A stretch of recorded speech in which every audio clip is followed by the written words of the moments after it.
Hey guys, my name is Kaushik and welcome back to LeetCode.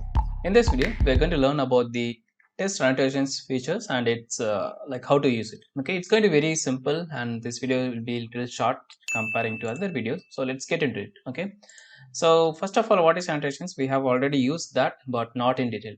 So let's take a look one by one. So here I have already created a basic script and that's going to be very easy.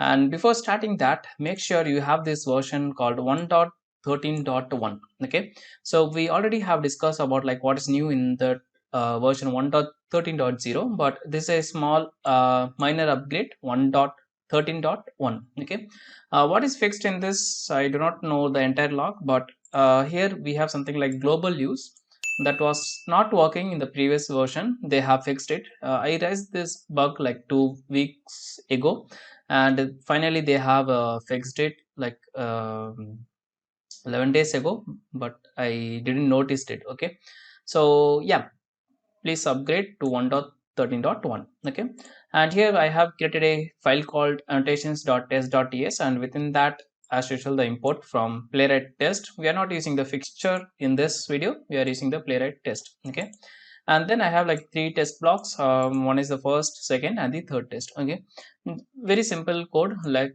I'm just loading the letgo.in, playwright.dev and another letgo.in. okay, so let me bring up my control J, the terminal, and before that, in the configuration file we have like let me remove this guys, we will see that in a moment. Okay, so here we have like headless true, that means we cannot see the browser, and the browser name here it's going to be Firefox as of now. Okay, and other than that, everything is very same. Okay, now let's go, and here I'm going to say npm run test, or also I can say npm test directly. So it is going to execute this, and by default it is going to execute each test one by one. Okay, so let's see the output now.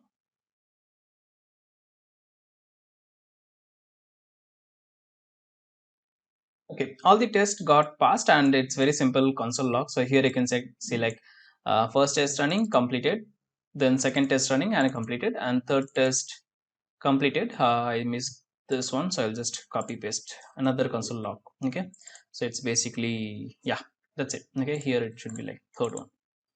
Okay, that's it. So very simple, we have 3 tests and 3 of them are executing perfectly. Okay, now let's see the annotations. So for example, let's say that I don't want to run all the 3, I just want to run my second test. So how to do it is very simple.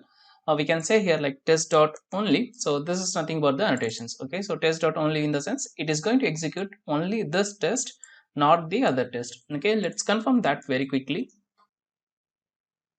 So that's it, it executed. So here you can select test, second test running and second test completed. After that we should see the logs basically. Let's see. Okay, so that's it, it got passed, and yeah, that's it, right? So if you want to run only particular test, you can use the test dot only. Now you might ask me, only, does it mean that it is going to execute only the one test, or can we have like multiple only annotations? Of course we can have. For example, let's say that I'm going to say test dot only here as well. So now this time this both the test will execute, remaining test will not execute. This is the same feature that we have in our Jest or the Jasmine. Okay, so in Jasmine we have something like f it, right?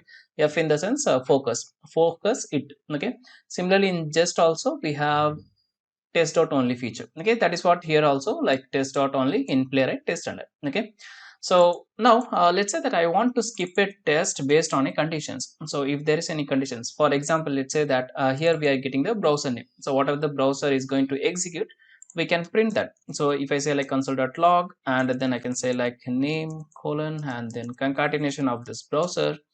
So here whatever the browser we have declared in our global config, so in my case it's Firefox. So if the test is going to execute in Firefox, then I want to do the skip. So in that case I can write a if condition here, and I can say like browser name equals triple equals, because it's a string, Firefox, then I want to skip it. Okay, so how do we write that? Very simple. Here I will say like test dot skip. Okay, that's it, very cool, right? So this is the annotation here, test dot skip. This will we should write this in the very beginning, not after the test. Okay, it should not be here. This is wrong, we should not use it, because when it comes to the test, first it will evaluate the condition. If it's true means it will skip, if it's false means it will execute the other code. Okay, let's confirm that. So I'm going to run this, but before that I'm going to remove this only, because of course I have to run this test as well, right? Now if I run this, it is going to execute this test because we don't have any condition, and it is going to execute in the Firefox. But when it comes to this test, the browser name is Firefox, so of course it is going to skip. Okay, let's see the output. Yeah, so first test running completed, second test running completed, and here we can see our console log, that is the browser name, that is Firefox. So here we can see this is skipped, right? Yellow color means skipped, and here also you can see like one skipped and two passed. Okay, and yeah, that's it. Okay, so apart from the skip, also we have something called fix me. Let me show you that. Okay, before that, let me go and change the configuration as Chromium. Here the browser name is going to be now Chromium. So this time we can see that all the three tests are going to execute, because this condition is going to be fail here, right? Because the browser name is now Chromium. Let's see. This is very easy. That's why I'm not running like all the other code, just launching the browser, because this is very easy to understand. I hope so. Okay, so here you can see that the third test is also running, and it's going to get completed now. And yeah, that's it. Very simple, right? So based on the condition, if you want to skip a test, probably you can use the test.skip annotation. Okay, similar to test.skip, also we have another guy called test.fixme. Okay, so I'm going to comment this one here, and then I'm going to say test.fixme.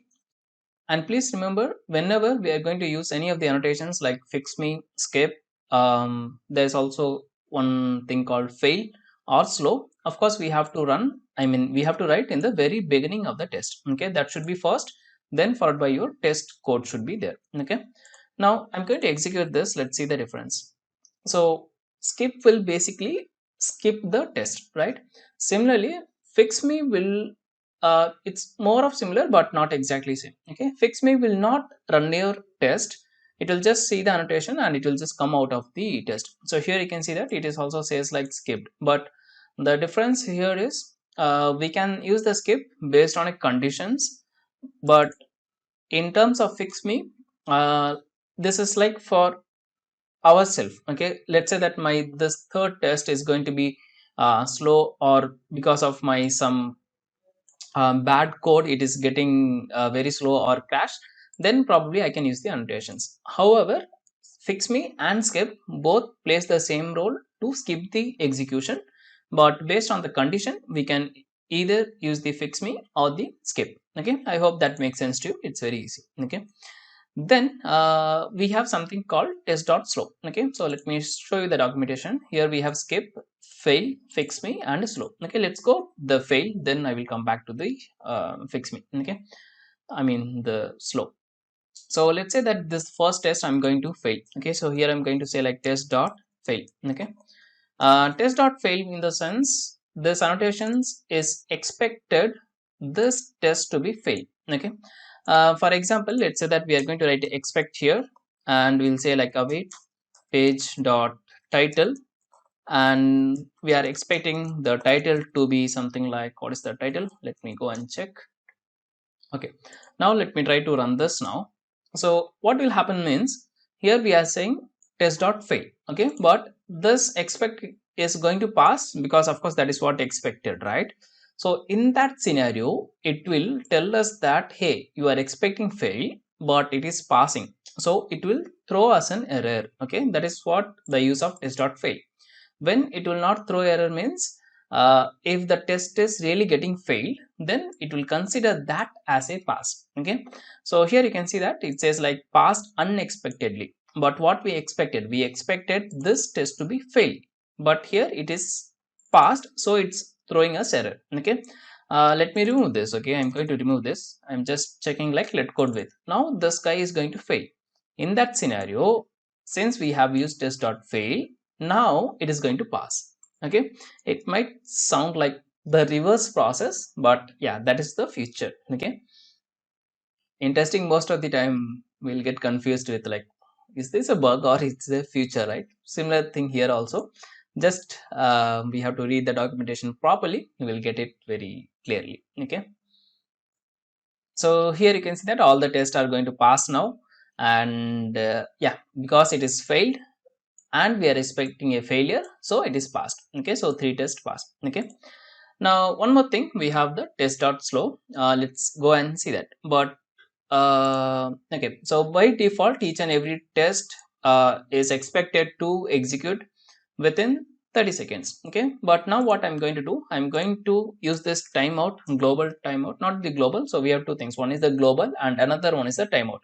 This timeout is for your each and individual test, global is for your entire test suite. Okay, now here I'm going to say 10,000. Okay, that means 10 seconds. Okay, now if I try to run this, let me comment this one. Okay, I don't want to fail this one, and other thing are fine. Okay, now I'm going to run this, let's see what happens. So I have reduced the time to 10 seconds, and we are expecting each test to be passed within 10 seconds. Let code should fail, I mean this test should fail. Okay, here we have the expect anyway that is going to fail. So let me comment that one. Okay, so I'm going to remove comment this one, and then we'll run again. Npm run test or npm test, both are same, don't get confused with that. Okay, so the first test is running, and yeah, all the guys are fast actually. So let code is able to load within 10 seconds, I think. Yeah, so all the tests are passed. Okay, I'm going to reduce it a little more, maybe like 5 seconds probably. Okay, and let's go and I'm going to run this only. Okay, just to save your time, I'm going to run this alone.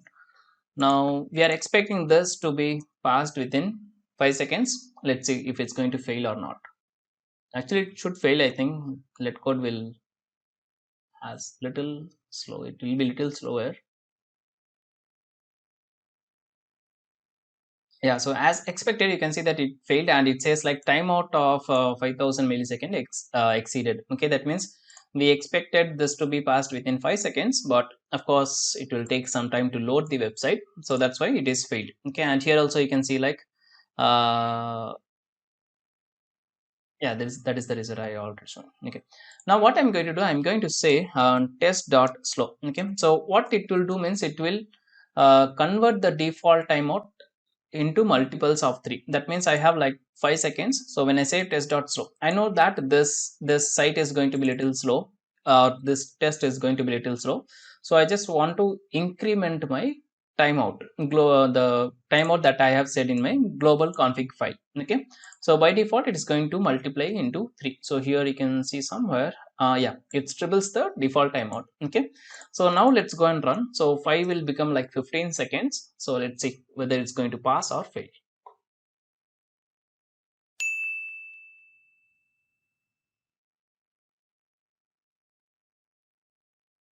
Yeah, so it passed now, right?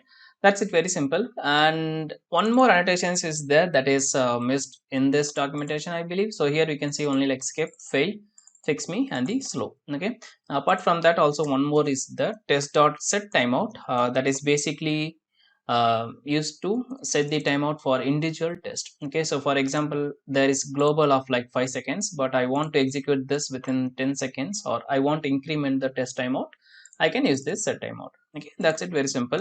You can just try it off here. Okay, so quick recap. So we have like 4 annotations. One is the slow, fail, fix me, and the skip. Skip and fix me both are same, but skip should work based on the condition, where fix me is like if we know our code is slow or crashy, then probably I can use the fix me. Okay, and test or slow and test.slow is used to triples the timeout that we are going to specify in our config file.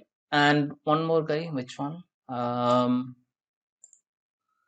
Fail. So fail means of course we are expecting a test to fail. In that scenario we have to use the test.fail, but if the test is going to pass, then it will throw us error. Okay, that's it, very simple topic. I hope you gain the clear knowledge on this. If you have any queries, do let me know in the comments. Okay, That's it. Thanks for watching. See you in the next one very soon. Tata, bye bye. Take care.